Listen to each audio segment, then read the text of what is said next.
Welcome to episode 7 of Methanol Madness presented by Ruapuna Speedway. You'll notice that I'm here by myself tonight with AJ out of the country, but the show must go on with lots to catch up on. A couple of weeks ago, Ruapuna hosted the Melrose Motorsport New Zealand TQ title, which we'll take a look at tonight, as well as lots of racing to preview for tomorrow night's meeting, February 8th, back at Ruapuna Speedway. We've got the War of the Wings, the Midget Super Series, and much more action as well, so be sure to tune in for many of the previews ahead of tomorrow night's racing. But to get the show started, we're going to kick off with our Conker Crash of the Week. This is from night 1 of the TQ title, involving Dylan Cook, who rides the wheel here of Scott Bailey at the start of this heat race. It was a very unfortunate set of circumstances there for Dylan, and a couple of the others caught up in this one.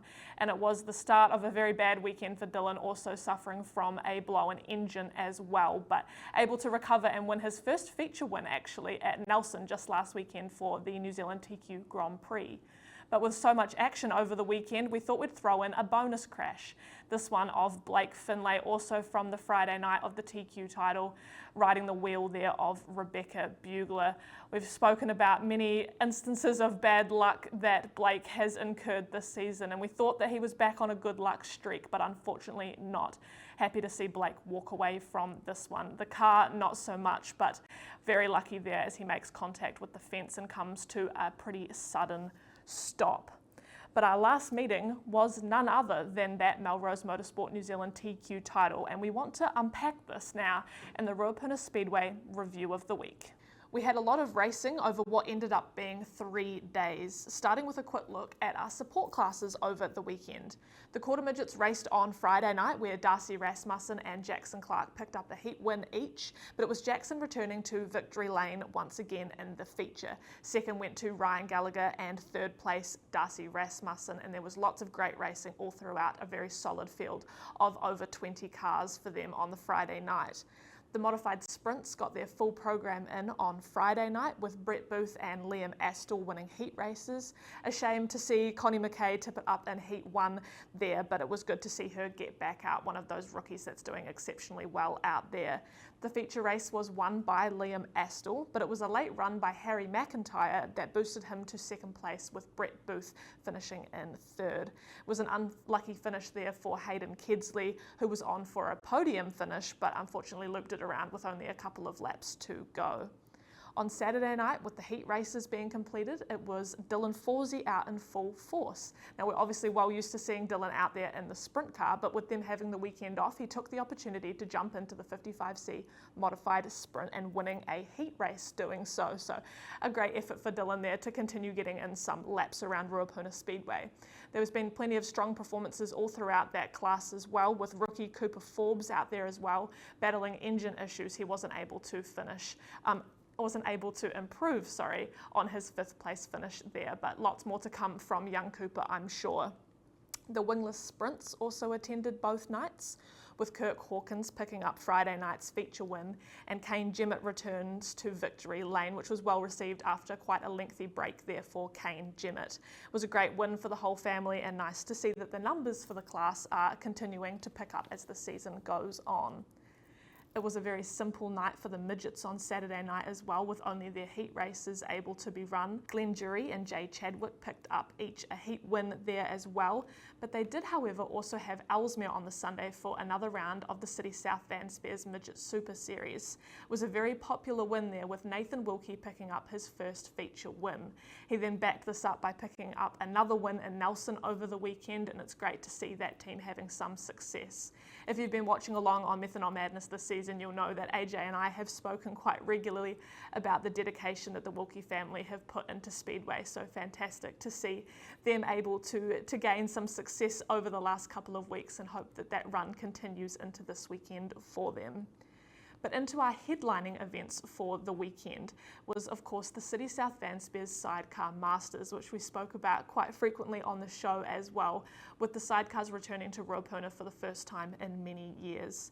They weren't able to run their final events once the rain settled in, unfortunately, but Ben Morris and Graham Partridge collected the overall points win, with Taylor Green and Callum Innes finishing in second, and the duo of Bruce Savage and Stephen Burrow finishing in third. They all had a really positive outlook on the weekend and the event as a whole, which was fantastic to see. Many of them also sharing some great stories and nostalgia of the older generations of their family who had competed at Ruapuna Speedway before, but many of them being there on the dirt track for the first time.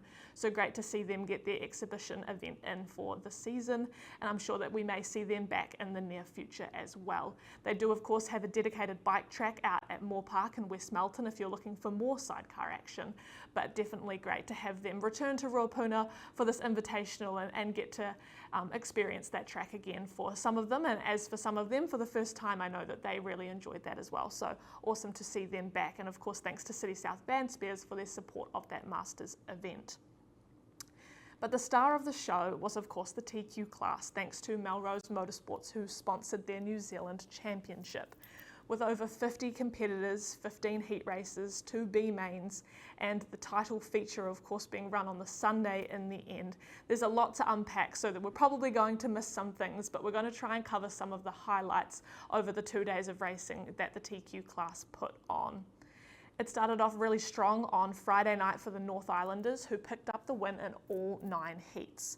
Scott Baker was the first to collect 2 wins, with Caden Barker then doing the same. Scott ended the night as high points man over a 3-way tie for second between Caden Barker, Aaron Humble and Dylan McGregor. Following Friday night's events, the rookie Malachi Webb was the highest finishing South Islander in Christchurch Car 2, who was the highest on the point standings there, sitting in 9th place, which is a massive effort for such a young kid and a rookie as well. Then it was Tyler Warnock in 10th was the next South Islander, and Jeremy Webb sat in 11th after night 1. It was a lot further down than you wanted to be, given that the 16th place was the cutoff there to make the feature on what was supposed to be Saturday night. But Jeremy knew that he had some good heat race grids lined up for the Saturday night and would be able to hopefully recover some momentum, which he did indeed, to improve his starting position in that feature. Now moving to Saturday was when the intensity really ramped up. We're not going to go into any details on this platform as it's not the right place, but it was the most divided that I've ever felt the pits to be at any event that I've attended in the speedway area, or industry I should say. But in an attempt to combat the non-compliance in the class during some scrutineering checks, there was a single decision made by Speedway New Zealand that seemed to turn the integrity of the entire New Zealand Championship on its head. The purpose of this show is of course to share the events that happen at Ruapuna Speedway, so I can't ignore that this set the tone for the rest of the weekend. However, while Speedway New Zealand have launched an investigation into this, we aren't going to divulge into any details or any of the goings-ons while they sort that out at their end, and hope that they'll share an outcome with the wider audience when the time is right for them. So we will leave that as it is, but with that looming in the back of everyone's minds for the rest of the weekend, it felt slightly separated in the pits as everyone seemed to get on with their own business and really focus on their own racing. But the show did have to go on, and the remaining heat races were all run with very little carnage, and the B mains put on some great racing for those top 2 transfer spots, especially with rookie Lockie Brett, who made some great pace to pass Harry Hodgson. He had a fantastic B main run there. He started quite deep in that one, able to work his way all the way up into a transfer spot to make it into the A main. Obviously, Lockie comes from the Melrose family as well, so a pretty special moment for them to see young Lockie lock it in as a rookie to the grade as well. So there was plenty of rookies in amongst the mix and showing some serious pace over the weekend. Unfortunately, the rain then settled in just as the A main was about to roll out. It forced the postponement of the remaining events. So in the strangest set of circumstances, we ran the 25-lap Melrose Motorsport New Zealand TQ title feature on Sunday. With only the 20 finalists that made the feature in the pit area, was free entry, broad daylight, and on a Sunday at Ruapuna, which never happens and was a very odd feeling, especially for a national title. But it was still fantastic to see everyone that showed up in support for that as well. Now, the full race is available to watch on the RJPTV Facebook page, but it was previous title winner Dylan McGregor who led the early parts of the race. Barker then took the lead and extended out a 2.4 second lead for some time there, looking very untouchable, until unfortunate circumstances led to heartbreak in turns 1 and 2. As he got a little bit sideways, contact from a lap car brought out the yellow, and it was all over for Caden Barker having to retire to the rear of the field for that one. Not what he wanted after expressing in all of his interviews and everything how much he wanted to win that title. So then it was Jeremy Webb taking the lead with 6 laps to go, and he would drive home to win his 6th New Zealand TQ title. It was fantastic to see Jeremy pick up the win at his home track, of course, with all of his family and crew there to celebrate with him, really cementing him as the best in the TQ class. We spoke with Jeremy on Methanol Madness earlier in the season, so we know that how badly he wanted it, how they struggled with the car a little bit in the start of the season too, but able to really work on that issues and drive that Viper chassis home to pick up another New Zealand title to his name. Second place ended up being Regan Tyler from the North Island, which was his first national number, which is a massive achievement for those guys as well. And it was Peter Honeybell who charged from 11th all the way up into 3rd place. So now our 1, 2 and 3 NZ split all over the country there, but all of those guys have been incredibly strong in the TQ class this season and for many years as well. So there was a lot that happened over the course of that feature and the entire weekend. There are a lot of people to thank, with everyone who stuck with us until Sunday. Obviously the extension with the rain and everything was not ideal, but it was great to see everyone return and put their best foot forward to make the meeting happen. Obviously the event sponsor, Philip Melrose with Melrose Motorsports, and the whole team over there, thank you so much for your support of the entire meeting. The trophies and sashes and everything looked fantastic, and it was great to have the support of you guys behind the event. And of course all of our volunteers, all of the drivers, crews, families, and everybody that made that happen. It was a mammoth effort for a national title to be run over that length of time with all of the setbacks and everything that was against us. So really cannot thank everybody enough for putting their time and effort into that weekend. But it is now time to announce our giveaway winners from our Share and Win. This week, our 10 winners of the single adult passes are going to Scott Simpson, Mark Bell, Anne Merriman, Jaden Temperley, Courtney Jones, Casey Rutledge, Nicola Carson, Tammy Maxwell, and Vince Jackson, and Nicola Thurston. You guys have all picked up 10 single adult passes to tomorrow night's racing at Ruapuna Speedway. Those will be able for you to collect from the VIP window at the main ticketing booth. You'll just need some valid ID. But we also had a live stream giveaway up on the RJPTV Facebook page that we can announce here too. They were giving away 5 single streams, so there was going to be 5 winners picking up a live stream for tomorrow night's War of the Wings event. The winners of these 5 were Nicole Rolton, Roger McKenzie, Betty Woodham, Jason Wright, and Brent Beadle. So we hope that you guys all enjoy the stream of tomorrow night's racing, and thank you to everybody who entered. It's great to see the uptake on these competitions and know that there's always something available for you guys, and we like to have the interaction from all of the supporters across both the Ruapuna and RJPTV page. But now let's get into the Ranch Bar and Grill preview of the week. Tomorrow night, February 8th at Ruapuna Speedway, we have another meeting on the cards with lots on the table. Starting off with some of our support classes, we've got the quarter midgets back again with a really solid field. We've seen Jackson Clark be really competitive looking at this entry list here. There's plenty of names on there that have really been improving this season, and it's nice to see them mixing it up in those front few spots. Ryan Gallagher is knocking on the door of his Ruapuna first feature win there, so I know that he's been incredibly fast all season long, as well as Isabel Harris has picked up, Caden Simmons back in the field as well. Georgia Lewis is showing some serious pace, and of course Darcy Rasmussen, who finished on the podium last meeting as well. The modified sprints are down as well as a support class this weekend. Liam Astle sure to be the favourite going into this one, but it would be nice to see Hayden Kidsley obviously showing some serious speed in the last meetings as well, hopefully able to kind of recover from spinning up there in the last couple of laps of that feature there, and would be nice to see him land on the podium this weekend as well.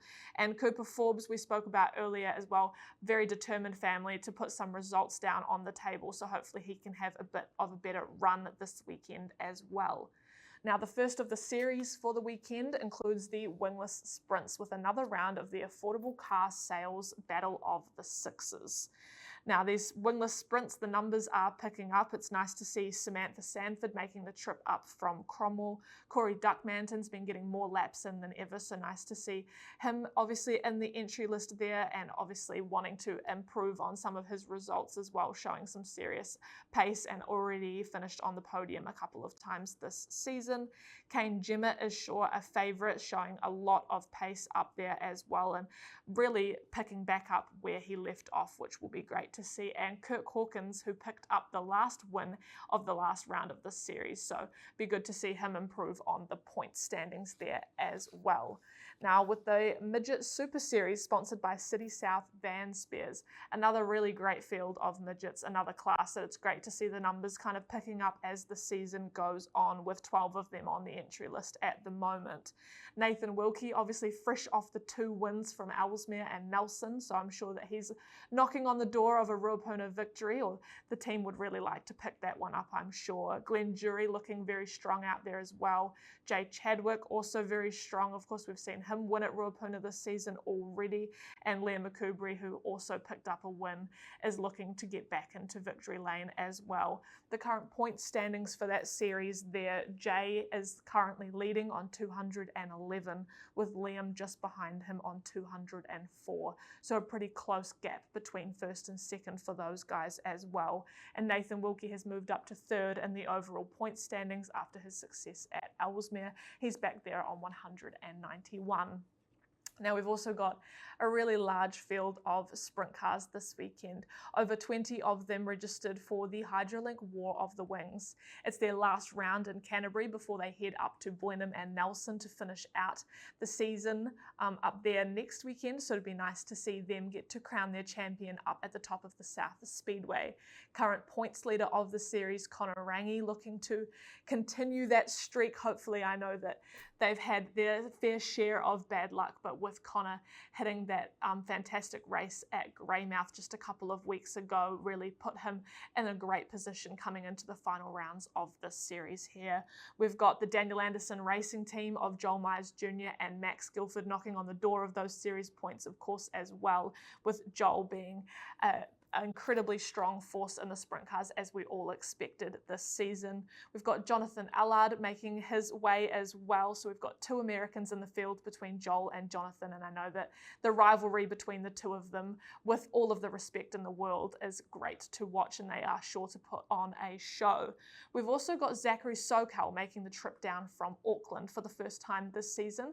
You know, it's great to see Zach, who's fresh off a USA campaign over our winter. He headed up there for several shows over in the Midwest area during that August-September time, so it was really great to see Zach making the trip down, and we look forward to having him at Ruapuna Speedway for the first time this season as well.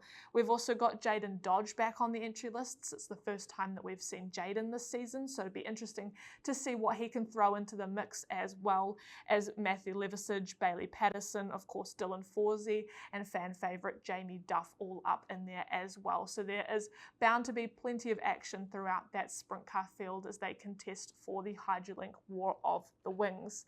But that ends tonight's show of Methanol Madness, brought to you by Ruapuna Speedway, that covered the review of the Melrose Motorsport New Zealand TQ title, and also previewed tomorrow night's meeting, which is brought to you by Littleton Engineering. Don't forget that sprint car time trials start at 5:30 p.m. tomorrow night, with the rest of the program kicking off at 6 p.m. If you can't be there, the live stream, as always, is available with RJPTV at their website, rjptv.co.nz. Their prices are in USD, but that is available for you to watch from anywhere in the world. If you would like to join us at the track tomorrow, the gates will be open from about 4 p.m. and you can buy your tickets at the gate or online before you head out. The weather is looking fantastic and we can't wait to see you there, so make sure you join us tomorrow night at Ruapuna Speedway. But until next time on the show, keep your foot up it.